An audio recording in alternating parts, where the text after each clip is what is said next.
So, welcome to our third session on the book of Job. Session 3 is called Digging Deep in Search of Wisdom. In our first session, we saw how the point of Job's sacrifices and service was not to keep the good things God had given him, but truly because of our love of the Almighty. And when Satan accused Job and was allowed to strip away all his possessions, Job remained faithful. Even at the point his body was given over to painful sores, he still continued to worship the Lord Almighty. In our second session, Job's friends accused him continually of having sinned, and this must be the reason for his suffering. Otherwise, it made no sense. And Job vehemently contested his innocence. And in his defense, we see elements of the pastoral problems wrought by pain and suffering. And as the discourse goes back and forward, we see a development. Firstly, Job says that somebody must come to his defense, that if he can see God, he or his defender can come before God and his case could be heard. Finally, Job becomes aware that only God himself could put the case properly, and he yearns to see God. And it remains that his desire is to see God. Then it would all be sorted out. So for Job, this is not a question of why God allows suffering, but that in order for him to understand his situation, he has to see God face to face. It remains all about relationship. So before we come to chapter 28, a little bit about storytelling structure.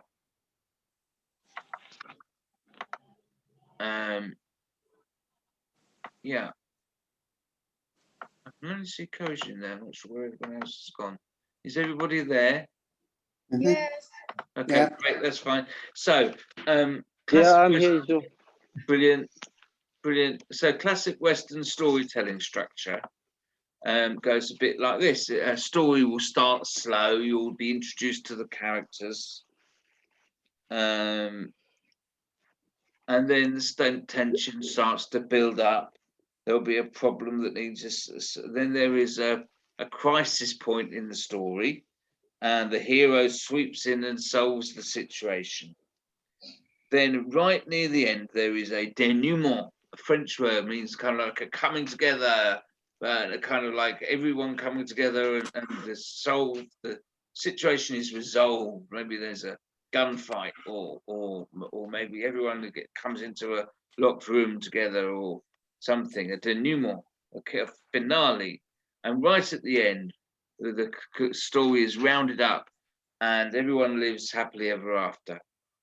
So let's take Cinderella as an example. We start slow. We hear of Cinderella's misfortune and poverty. And the tension then builds up as we're told that there is a ball, but that she cannot attend.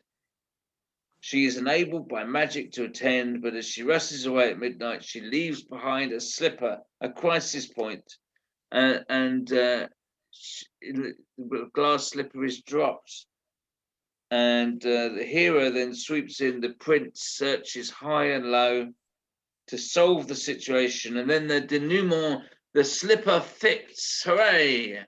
There's a royal wedding, and then the conclusion rounds up the story, and they all lived happily ever after. So the tension builds throughout the story right to the end, and right at the end point is when you get the main point of the story. All with me so far? Yeah.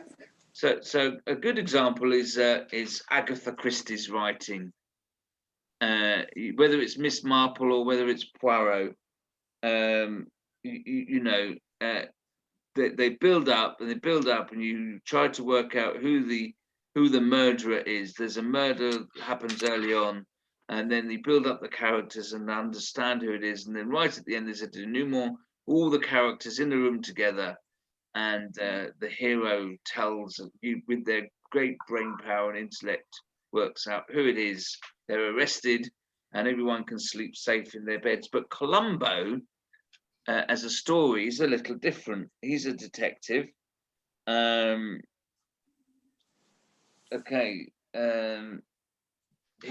a detective who does things a little differently. If you watch an episode of Columbo, you know right at the very beginning who the murderer is, and he always seems to know that at the beginning of the story, and it's just a picking apart of the alibi from there on in. And so not all stories built in the climax to the end. You see, and I'd suggest that Job is like this, but a bit different. It's a bit different, what we call a chiastic structure, whereas the denouement is in the middle, the most important, the most dramatic point. So you have the start of the story, tension builds up, and then the most important bit is in the middle, and tension decreases, and then there's a rounding up of the story at the end. And that's how I'd suggest to you that Job goes. Some biblical books, some poetry and stories look like they place the emphasis in that chiastic structure. So keep in mind my thesis that the book is actually all about Job's struggle to meet with God, to see him, to find him in the midst of all his suffering. It's not about a philosophical question at all. It's about a relationship. Will Job still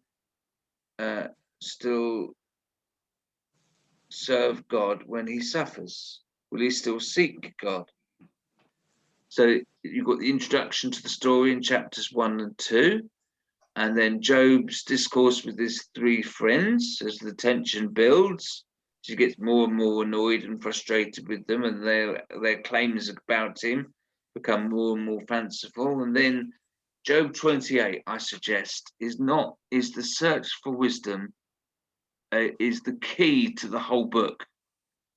Okay, that's what I'm suggesting. And then you have Elihu, the young man, talking, and then God speaks himself, and there's a conclusion to the story.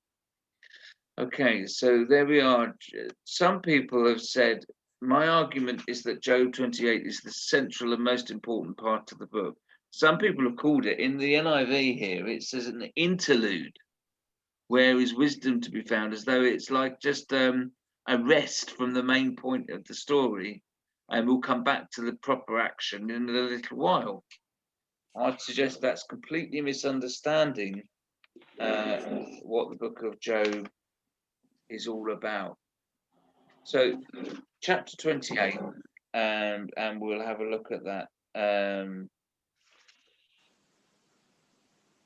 It starts with a discussion about, let's just read verses 1 to 11.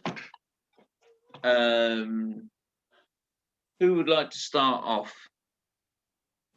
Oh, I don't mind. That's all right. David, if you would read verses 1 to 11, that would be great. Yep. There is a mine for silver and a place where gold is refined. Iron is taken from the earth and copper is smelted from ore. Man puts an end to the darkness. He searches the furthest recesses for ore in the blackest darkness. Far from where people dwell, he cuts a shaft. In places forgotten by the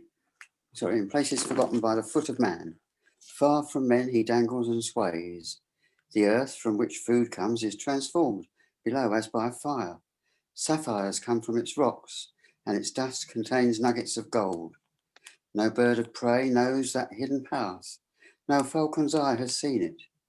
Proud beasts do not set foot on it, and no lion prowls there. Man's hand assaults the flinty rock and lays bare the roots of the mountains. He tunnels through the rock. His eyes see all its treasures. He searches the sources of the rivers and brings hidden things to light.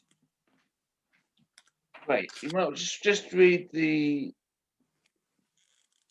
next verse, verse 12. But where can wisdom be found? Where does understanding dwell? Great.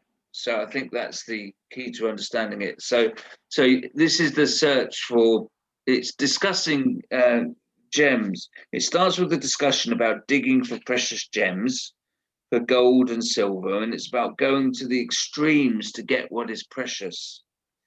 People go to the farthest recesses for coal. They dangle and sway in deep caves. Don't know if you've seen oh, what was the program? The tin mines in the West Country.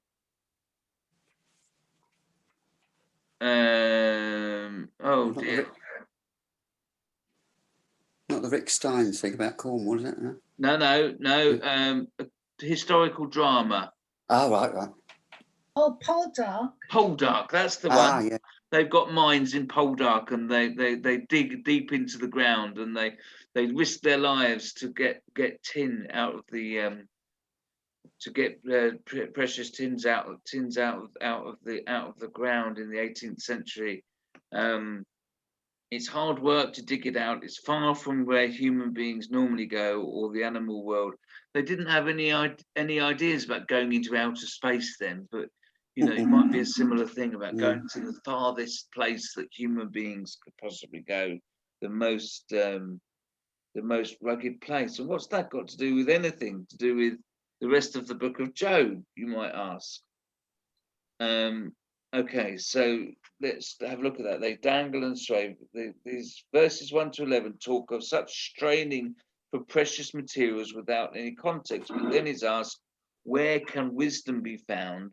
Where does understanding dwell? The implication is that wisdom is worth more than these precious gems. It's worth more of a struggle than even these precious gems, that you search the bottom of the earth for these precious gems, and wisdom is worth far more than them.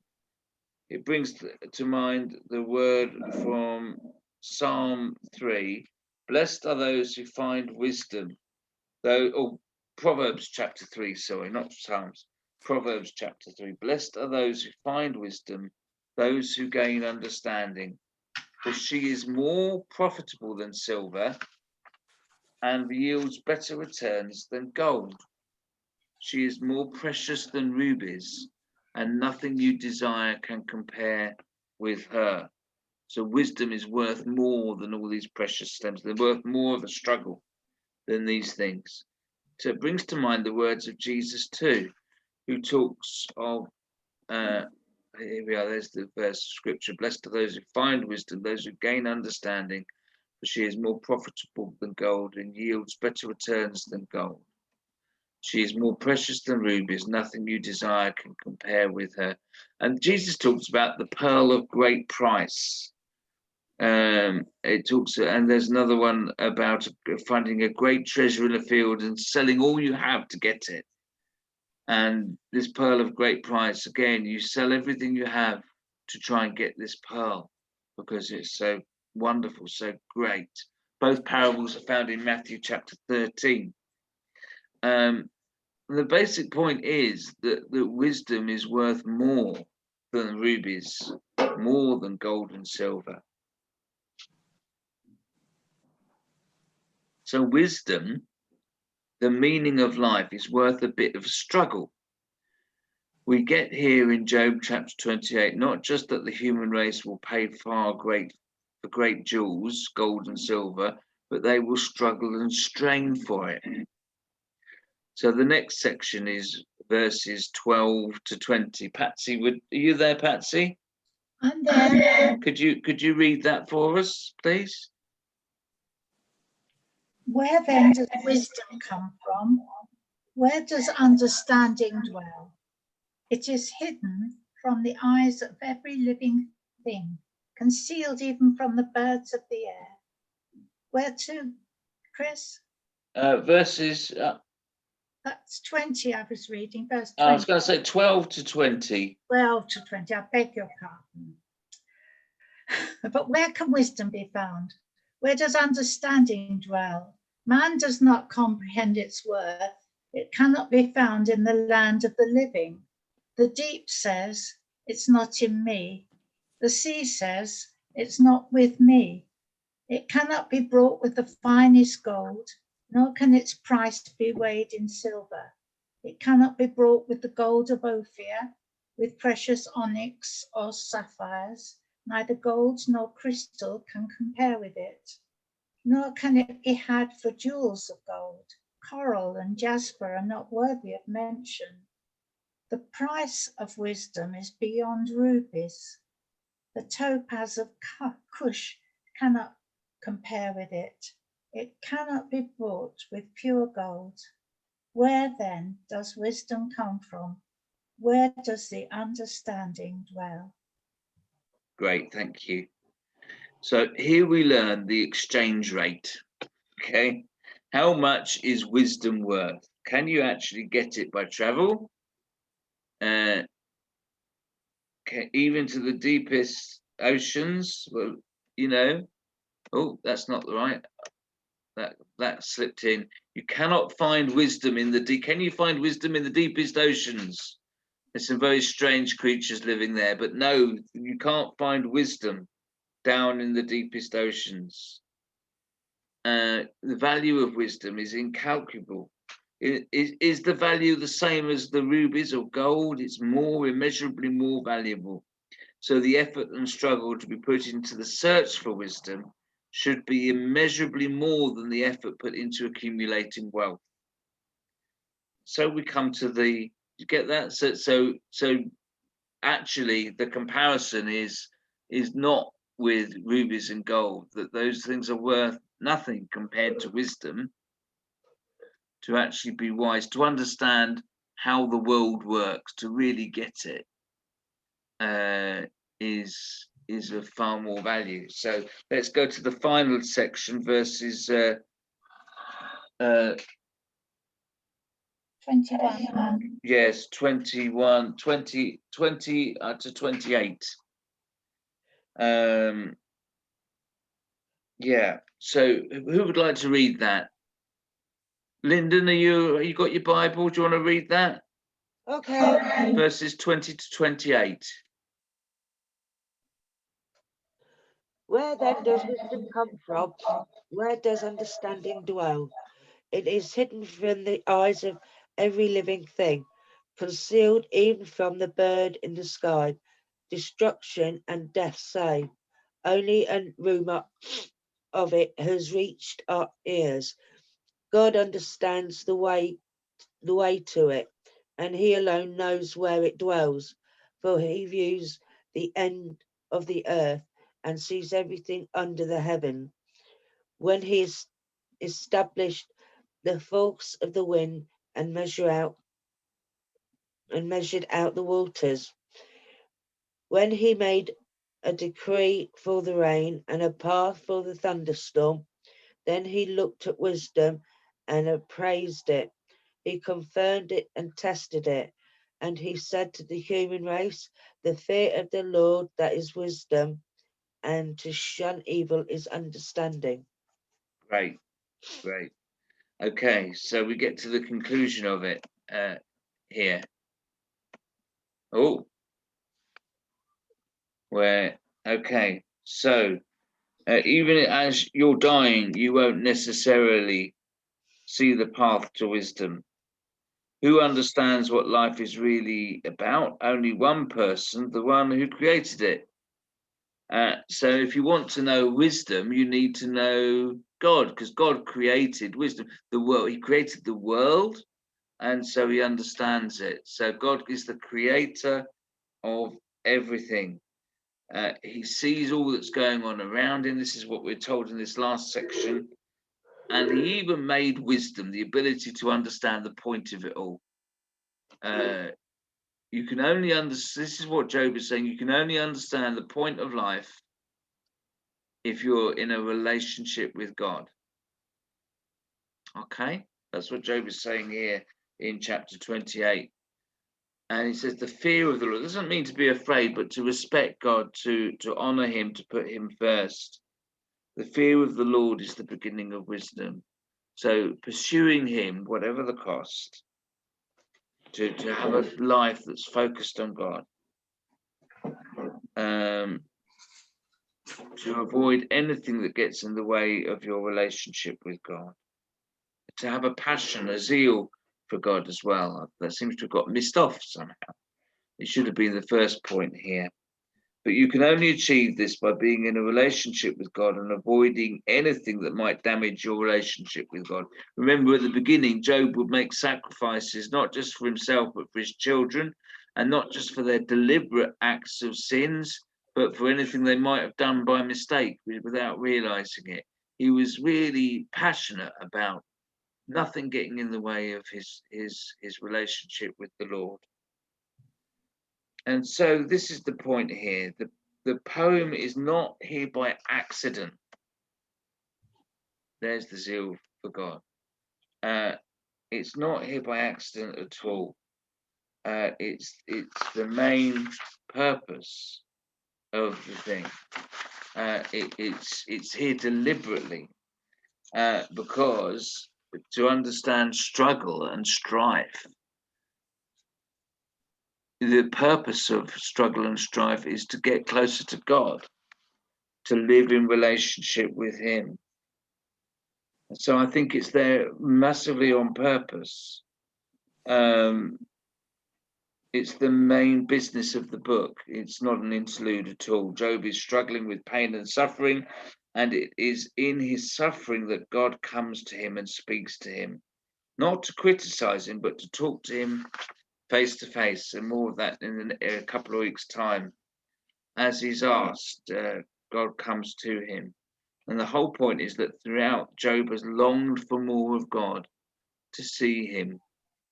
So it is the search for wisdom that Job struggles with. It's in the midst of suffering that he seeks and finds God. It's not despite his suffering, but because of it that he sees God. So it's worth struggling for, even suffering for. It is more valuable than anything else in life. And it's only found in a relationship with God. That's wisdom. How you can find wisdom.